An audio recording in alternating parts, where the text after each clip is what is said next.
우리는 지난 시간에 입자라고 생각이 됐던 전자가 파동처럼 행동한다는 것을 배웠습니다. 이제부터 해야 할 일은 전자가 파동이라고 하면 파동함수로 표현될 것이고 그 파동함수가 만족해야 할 파동 방정식을 구하는 것입니다.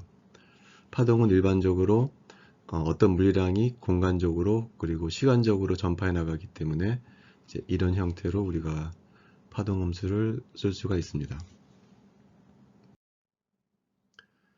그리고 보통 이 파동함수를 스페이셜 파트를 나타내는 함수와 템퍼럴 파트를 나타내는 파동함수의 곱으로 나타내고 우리는 일단 스페이셜 파트가 만족해야 할 파동 방정식을 구하게 될 것입니다. 먼저 파장이 람다인 파동을 일반적으로 다음과 같은 사인 함수로 쓸 수가 있습니다.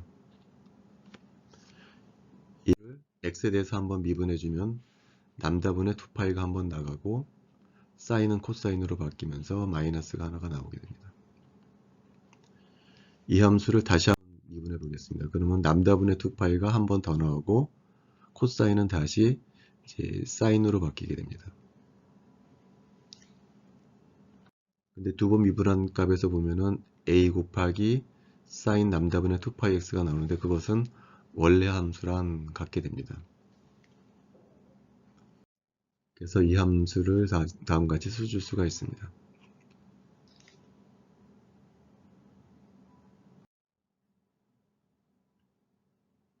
여기서 우리는 드브롤 릴레이션을 사용해서 람다 대신에 p분의 h로 바꿔줄 것입니다.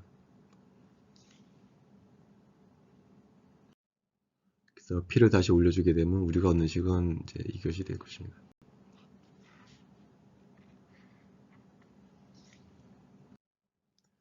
그 다음에 이 식의 양변에 파란색 식을 곱해주게 됩니다.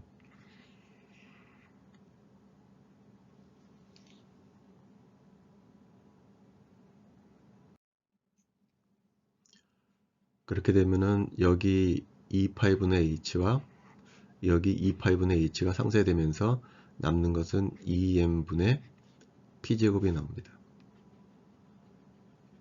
이렇게 하는 이유는 뭐냐면 2m분의 p제곱이 키네틱 에너지이기 때문입니다. 그럼 이 식을 정리하게 되면은 이건 키네틱 에너지고 우리가 잘 알다시피 토탈 에너지는 키네틱 에너지 플러스 포텐셜 에너지인데 이게 키네틱 에너지이기 때문에 얘는 토탈 에너지에서 포텐셜 에너지를 뺀 항이 나오게 됩니다.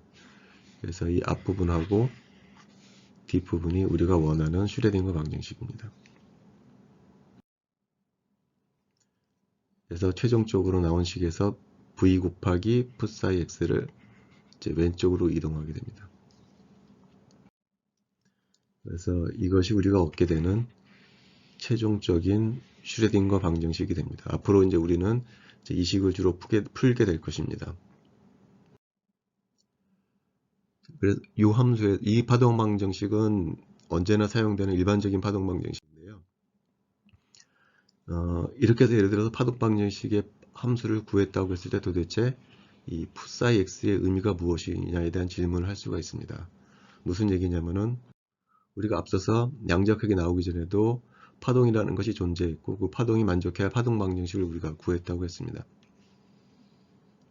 그리고 그것의 해로 나타나는 이 파동 함수에서 y의 의미가 뭐냐는 것도 배운 적이 있죠. 만약에 이 파동 함수가 빛이었다라고 하게 되면 이 y의 의미는 일렉트릭 필드의 크기가 되거나 혹은 마그네틱 필드의 크기가 될 것입니다. 왜냐하면 빛이라고 하는 것은 일렉트릭 필드와 마그네틱 필드가 시간적으로 그리고 공간적으로 퍼져나가는 것이기 때문에 그때 이 y의 의미는 일렉트릭 필드의 크기나 마그네틱 필드의 크기가 될 것이고 만약에 이 파동이 소리였었다라고 하게 되면 그때 전파되어 나가는 것은 음압이 될 것이기 때문에 y의 의미는 이제 사운드 프레셔가 될 것입니다. 그럼 질문은 슈레딩거 방정식을 풀어서 푸사이 x를 풀었다. 그러면 이 y의 의미가 뭐냐에 대한 질문을 해줘야 된다는 것이죠. 그것에 대한 해석을 한 사람이 누구냐면은 막스 본이라는 사람이 푸사이의 물리적인 의미를 어떻게 해석을 했냐면은 푸사이의 제곱은 그 지역에서 전자를 발견할 확률이라고 하자라고 제안을 한 것입니다. 이것은 물리적으로나 수학적으로 증명된 것이 아니고 그렇게 제안하자라고 한 거죠. 그렇게 되면 실험 결과를 잘 설명할 수 있다고 주장을 하게 돼서 그 이후로 사람들이 이 해석을 따르게 됩니다. 그렇게 되면은 요 파동 함수에 제한이 생기게 됩니다. 아무 함수나 파동 함수가 될 수 없는 것이 이것의 물리적인 의미는 제곱을 해서 확률이 돼야 되기 때문에 이 파동 함수를 제곱해서 전부 적분해 주면은 1이 나와야 합니다. 왜 그러냐면 얘는 probability이기 때문에. 그 이외에도 파동 함수는 여러 가지 제한이 있을 수가 있습니다. 예를 들면 풋사이 x라는 파동 함수가 이런 모양이 될 수는 없습니다. 왜 그러냐면 이 같은 경우에는 주어진 x점에서 여러 가지의 값을 가질 수가 있기 때문에 이런 함수는 풋사이 x가 될 수가 없겠죠. 그리고 이 경우에는 갑자기 끊어지게 되기 때문에 이것도 확률이 될 수가 없을 겁니다. 그리고 이 함수가 될 수 없는 이유는 뭐냐면은 익스포넨셜 함수가 될 수 없는 이유는 이건 계속 발산하거든요. 그럼 이 함수를 적분해 주면은 1이 나올 수가 없습니다. 그래서 이런 함수들은 A번, B번, C번 같은 함수들은 파동 함수로서의 적절한 조건을 맞추지 못하는 함수가 되겠습니다. 그래서 본의 해석을 따르게 되면 파동 함수의 어떤 제한 조건이 따르게 됩니다. 그래서 다시 앞으로 돌아와서 일반적인 슈레딩거 방정식은 이것이 되고 우리는 이제 이것을 풀게 되는 것이죠. 여기서 우리가 어떤 시스템을 푸냐에 따라서 달라지는 것은 뭐냐면은 요 앞 파란색 부분의 포텐셜 항이 달라지게 되는 겁니다. 예를 들어서 이런 스프링으로 매달려 있던 전자의 상태를 나타내는 파동 함수는 이방 정식을 따르게 되는데 이때 이 포텐셜의 값은 뭘 집어넣어줘야 하냐면 2분의 1 kx 제곱을 집어넣어주면 됩니다. 스프링에 매달려 있는 전자의 파동 함수를 구하기 위해서는 요 슈레딩거 방정식을 풀어야 되는데 이때 V에는 2분의 1 kx 제곱을 집어넣어주면 됩니다. 반면에 전자가 이런 원자에 있었다. 핵의 인력에 의해서 잡아당겨지고 있다라고 했을 때는 요 형태는 똑같지만 V가 뭐로 바뀌어지게 되냐면 우리가 잘 알고 있는 이런 쿨롱 포텐셜을 집어넣어주게 되면 됩니다. 그래서 형태는 똑같지만 어떤 상태의 역학적 시스템을 푸냐에 따라서 V가 달라지는 것 뿐이죠. 경우에 따라서는 이 항이 없을 수도 있습니다. 언제 이 항이 없을 수가 있냐면 V가 제로일 때. 가장 간단한 케이스가 되겠죠. V가 제로일 때가 가장 쉬운 케이스고 이때는 슈레딩거 방정식에서 이 항이 없어지게 됩니다. 그 포텐셜이 없는 경우는 어떤 경우냐면은 이게 1차원 공간, 내지 1차원 철사라고 했을 때 그 1차원 빈 공간에 전자를 하나 떨어져 줬을 때 그 전자의 상태를 나타내는 파동 함수가 만족해야 방정 방식이 이가 될 것입니다. 왜 그러냐면은 그냥 1차원 상자 안에 전자가 들어가 있기 때문에 그 전자는 포텐셜이 없을 것이기 때문이죠. 그래서 이 항이 없는 슈레딩거 방정식이 가장 간단한 슈레딩거 방정식이고 우리가 지금부터 이 시스템에 대해서 풀어볼 겁니다. 이 시스템 우리가 뭐라고 부르냐면은 파티클이나 원디멘셔널 박스라고 부릅니다. 전자가 1차원적으로만 움직일 수가 있기 때문에 원디라고 부르고 그냥 포텐셜이 없기 때문에 그냥 원디 박스라고 부릅니다. 0에서 L 사이에 있는 철사라고 보면 될 것 같아요. 거기다가 전자 하나 들어갔을 때 그 전자의 파동 함수가 만족해야 할 파동 방정식은 앞서 마찬가지로 이런 식을 풀게 되면 되겠죠. 그래서 이 식에서 이 앞부분을 우변으로 옮겨줄 겁니다. 이제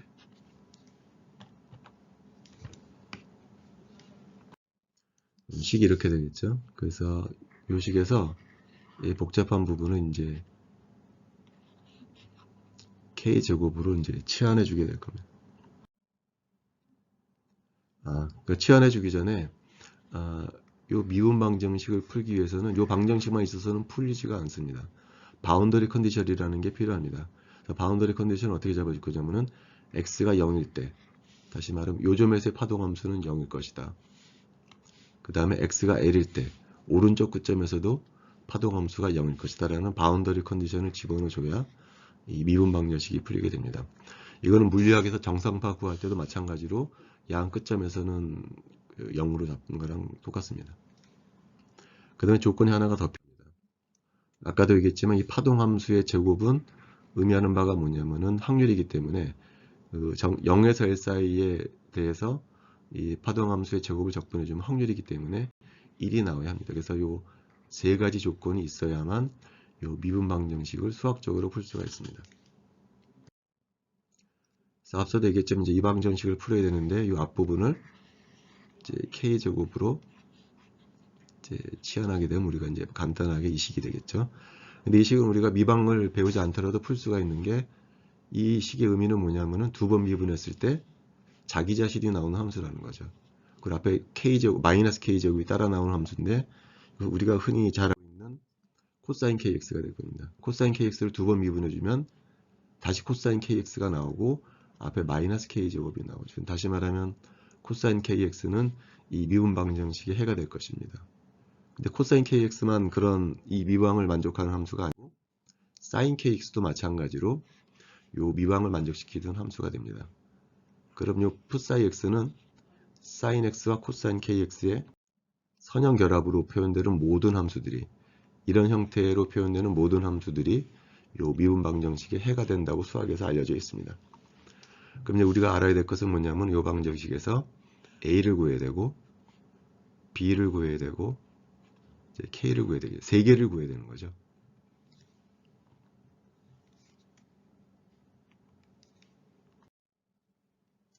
이 세 개를 구해야 되기 때문에 앞에서 얘기했던 이제 세 가지 조건이 필요하게 되는 겁니다. 바운더리 컨디션이 두 개가 필요하고 정규화 조건, 노멀리제이션 컨디션 세 개를 이용해서 우리가 이제 A, B, K를 구하게 될 것입니다. 첫 번째 바운더리 컨디션을 적용을 해보면은 x에다 0을 대입해 주게 되면 요 항은 없어지게 되겠죠. 근데 0을 대입해 주게 되면 요게 1이 될 것입니다. 따라서 A가 될 것이고 그것은 0이 되어야 한다는 거죠. 바운더리 컨디션에 의하면. 그래서 요 항이 이제 없어지게 됩니다. 그다음에 두 번째 바운더리 컨디션을 적용시키게 되면 x에다가 l을 대입했을 때 0이 돼야 한다는 거죠. x에다 l을 대입해 주게 되면 여기가 l이 되니까 b 곱하기 sin kl이 0이 될 것입니다. 그러면 그 해는 두 가지가 있는데요. b가 0이 되는 해가 있을 것이고 sin kl이 0이 되는 경우가 있는데 b가 0이 될 수는 없습니다. 왜냐하면 b까지 0이 돼버리면 얘도 날아가 버리는 함수가 0이 돼버립니다. 그래서 얘는 0이 될 수가 없기 때문에 결과적으로 sin kl이 0이 돼야 합니다. 근데 sin 함수는 주기함수이기 때문에 해가 여러 개가 나오고 이 해를 만족해주는 해는 kl이 파이의 정수배만 되면 됩니다. 그래서 정수는 1부터 시작하는 정수가 되겠죠. 그래서 우리가 이제 k를 구할 수가 있습니다. k는 l분의 n파이가 되겠죠. 결과적으로 우리가 얻는 식은 이제 파동함수는 이런 식으로 쓰여질 거라는 거죠. 여기서 n은 1부터 시작하는 정수, 이것이 앞에서 얘기했던 이제 양자수가 됩니다. 그래서 파동함수의 양자수가 첨자로 따라 나오게 됩니다. 아직 완성된 것이 아니고 이제 뭘 구해야 되냐면은 이제 b를 구해야 한다는 거죠. b를 구하기 위해서 무슨 조건을 사용할 거냐면은 아까 이제 정규화 조건을 사용하게 될 것입니다. 그래서 얘는 제곱해서 접근해주면 1이 돼야 한다는 조건을 이용해서 이제 b를 구하게 될 겁니다. 그래서 이 함수를 여기다 집어넣어 줄 거죠. 그래서 b는 상수니까 적분교 바깥으로 나오게 될 겁니다. 그리고 요쪽 미분은 수학책에 잘 나와 있거든요. 요거를 적분해 주면은 거기에 이제 2분의 L이라는 것을 우리가 알 수가 있고 이 식으로부터 우리는 B 값을 구할 수가 있습니다. B는 루트 L분의 2가 돼서 이제 해석을 하게 되는 거죠. 결과적으로 우리가 얻는 파도감수는 이제 이런 꼴이 될 거라는 것이고 여기에 이제 양자수가 나오게 됩니다. 1부터 시작하는 정수. 그러니까 요 미분 방정식을 만족하는 해가 하나만 나오는 것이 아니고 무한개의 해가 나오게 됩니다. 이런 형태로 나타내는 함수가 전부 다 이 파동 방정식을 만족하는 파동함수가 될 것입니다. 그래서 이 함수의 성질을 좀 자세히 살펴보도록 하겠습니다. 우리가 앞에서 구했던 이 함수고요. 이 함수를 한번 그려보려고 합니다. 그래프로. 그럼 이제 이게 n이 1일 때 그래서 이 노드를 정의할 텐데요. 노드는 뭐냐면은 함수값이 제로가 되면서 부호가 바뀌는 점을 우리가 노드라고 부릅니다. 그래서 이 양 끝점은 노드가 아니죠. 왜냐하면 파도감수가 0이지만 부호가 안 바뀌기 때문에 노드는 바로 요 점이 되겠습니다. 여기서는 두 개가 나오겠죠. 그래서 노드의 숫자가 0, 1, 2 순서대로 에너지가 증가하면서 노드 숫자가 증가하는 것을 볼 수가 있습니다. 그 다음에 이제 대칭성에 대해서 얘기할 때는 대칭성이 상당히 중요합니다. 그래서 이 함수를 가운데에서 기준을 해서 봤을 때 가운데서 대칭시켜주게 되면은 부호가 안 바뀌죠. 우리가 이제 우함수라고 부릅니다. 부호가 바뀌면 기함수, 다시 세 번째 함수는 우함수 이렇게 되죠. 이걸 어려운 말로는 뭐라고 부르냐면은 우함수를 이븐 페러티를 갖는 함수라고 부르고 기함수를 오드 페러티를 갖는 함수라고 부릅니다. 근데 이렇게 우함수, 기함수 교대로 나타나는 것을 우리가 이미 배운 적이 있습니다. 바로 원자 오비탈이죠. 원자 오비탈에서 S 오비탈, P 오비탈, D 오비탈을 보면 예를 들어서 P 오비탈은 이게 원점이라고 하면 플러스에서 마이너스로 부호가 바뀌기 때문에 기함수고요. 얘는 D 오비탈은 부호가 안 바뀌죠. 그래서 다시 우함수. S 오비탈은 플러스만 있기 때문에 우함수가 되죠. 원자 오비탈도 우함수, 기함수, 우함수, 기함수 이런 식으로 나눠지는 것을 알 수가 있습니다.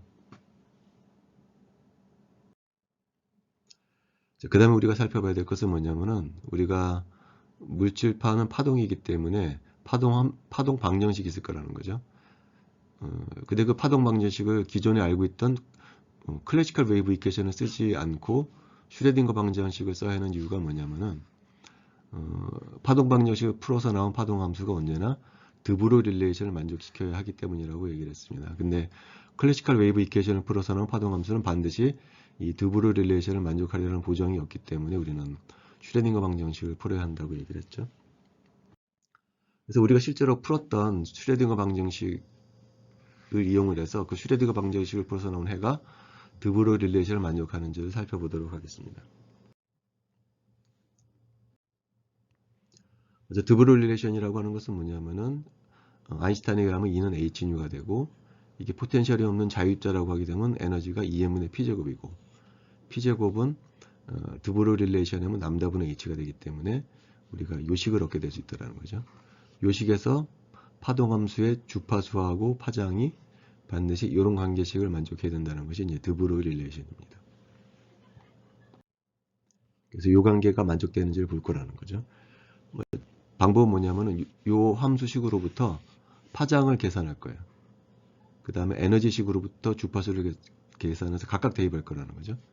대입해서 이 관계식이 만족되는지를 볼 예정입니다. 이게 우리가 구한 슈레딩거 해거든요. 그럼 파장을 보면은 예를 들어서 두 번째 상태는 파장이 L이라는 걸 알 수가 있습니다. 왜냐면은 0부터 L 사이에서 한 사이클이 돌기 때문에. 근데 첫 번째 상태는 반밖에 안 했기 때문에 한 사이클이 돌려면은 한 번 더 가야 되겠죠. 그래서 파장이 2L이라는 걸 알 수가 있습니다. 마지막 세 번째 상태는 파장이 이제 3분의 2L이라는 걸 알 수가 있습니다. 근데 요식을 가만히 살펴보면은 일정한 패턴이 보입니다. 2L 대신 우리가 1분의 2L로 쓰고 L은 2분의 2L, 3분의 1은 그냥 3분의 1이라고 하게 되면은 우리가 다 같은 식을 만들어낼 수가 있습니다. 이 식은 간단하게 n분의 2L로 써줄 수가 있습니다. 첫 번째 항에서 분자는 똑같고 2L로 분모가 1, 2, 3으로 바뀌는 것으로 봐서 파장은 n분의 2L로 표현될 수 있다는 걸 알 수가 있을 겁니다. 그걸 갖다가 여기다 이제 집어넣어줄 거죠. 그래서 이제 우리가 할 일은 뭐냐면은 이제 주파수만 구하면 될 겁니다. 주파수는 어떻게 구하냐면은 에너지식으로부터 구하게 될 겁니다. 슈레딩거 방정식을 풀어서 나온 해가 이제 에너지가 이렇게 나오는데 이것은 아인슈타인에 하면 hnu가 될 것이고 그래서 뉴에서 정리해주게 되면은 우리가 주파수를 구할 수가 있을 거고 그 주파수를 이제 요 식에다 대입할 거라는 거죠. 아까 구한 람다는 여기다 대입해서 이 식이 만족되는지를 알아볼 겁니다.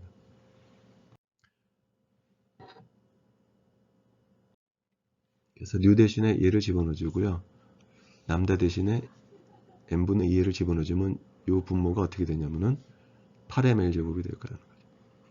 n제곱이 위로 올라가고 그러면 이 식하고 이 식이 같아진다. 다시 말하면은 드브로 릴레이션을 만족한다는 것을 알 수가 있습니다.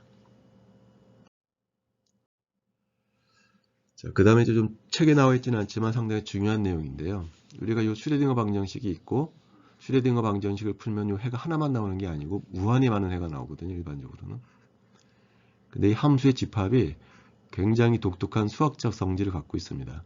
그걸 요약하자면 뭐라고 얘기할 수가 있냐면, 이 함수의 슈레딩거 방정식의 해의 집합은 오토노멀하고 컴플리셋을 이룬다라고 얘기를 해줍니다. 먼저 오토노멀하다는 의미는 뭐냐면은, 이 용어는 벡터에서 나온 거거든요. 2차원 평면에 서로 수직인 두 벡터가 있는데, 이게 두 벡터가 서로 수직이고, 2원 2투가, 그다음에 길이가 1이다.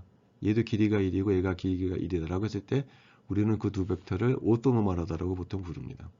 근데 여기서 질문은 뭐냐면은, 두 벡터가 서로 수직이다라든지 길이가 1이다라는 얘기를 어떻게 할 수 있냐는 거죠.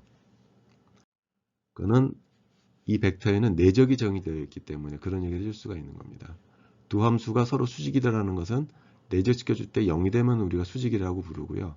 크기가 1이라는 얘기는 자기 자신끼리 내적시켜줬을 때 1이 나오면은 그 벡터의 크기가 1이라고 얘기를 해준다는 거죠. 따라서 함수도 그런 얘기를 해줄 수가 있을 거라는 거죠. 함수도 내적을 정의할 수가 있게 되면은 크기가 얼마고 두 함수가 수직이다 아니다라는 얘기를 해줄 수가 있다라는 거죠. 그래서 함수의 내적을 정의하면 된다는 겁니다. 그럼 내적을 어떻게 정의할 거냐? 이렇게 정의할 거라는 거죠. 그냥 두 함수를 곱해서 적분해 준 것을 두 함수의 내적이다라고 정의해 주게 될 거라는 거죠. 그럼 우리가 알다시피 이 함수들을 자기 자신끼리 내적을 시켜줘요. 그럼 그게 1이라는 걸 알 수가 있습니다. 왜냐면 우리가 그렇게 만들었거든요. 왜 그러냐면은 본의 해석에 의하면은 요 자기 자식끼리 곱해준다는 얘기는 제곱을 적분해준다는 얘기인데, 이 제곱이 확률이라고 그랬잖아요. 확률을 적분해주면 1이 되도록 우리가 함수를 만들어줬죠. 그래서 당연히 이 함수들은 크기가 1인 함수들입니다. 우리가 증명을 하지는 않겠지만 서로 다른 두 개의 함수를 곱해서 적분해주면 0이 됩니다.